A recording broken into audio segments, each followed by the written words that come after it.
বৃহস্পতিবার পবিত্র রাতে কেউ যদি এই দোয়াটি 100 বার পরে, কোনো দিন পৃথিবীর কোনো মানুষের কাছে তার হাত পাততে হবে না। পৃথিবীর সবকিছু তার পায়ের নিচে আল্লাহ হাজির করে দিবেন। দারিদ্রতা থেকে মুক্তি দান করবেন, বিপদ আপদ থেকে মুক্তি দান করবেন, তার সম্মানকে সুউচ্চতা দান করবেন, অসুস্থতা থেকে দূরে রাখবেন। আল্লাহর অশেষ দয়া ও রহম তাকে দান করে দিবেন। সুবহানাল্লাহ। বৃহস্পতিবার রাত এটি গুরুত্বপূর্ণ রাত। এই রাত সপ্তাহে একদিন আসে।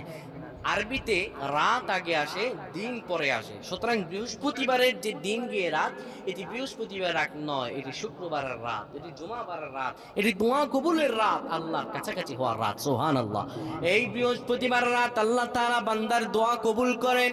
কেউ যদি বৃহস্পতিবার রাতে ঈশা নামাজের পরে পবিত্র হয়ে ইয়া হাইয়ু ইয়া হাইয়ু ইয়া হাইয়ু ইয়া রাফিয়ু ইয়া রাফিয়ু ইয়া রাফিয়ু এই দোয়াগুলো পড়তে পারে 100 বার, আল্লাহ রাব্বুল আলামিন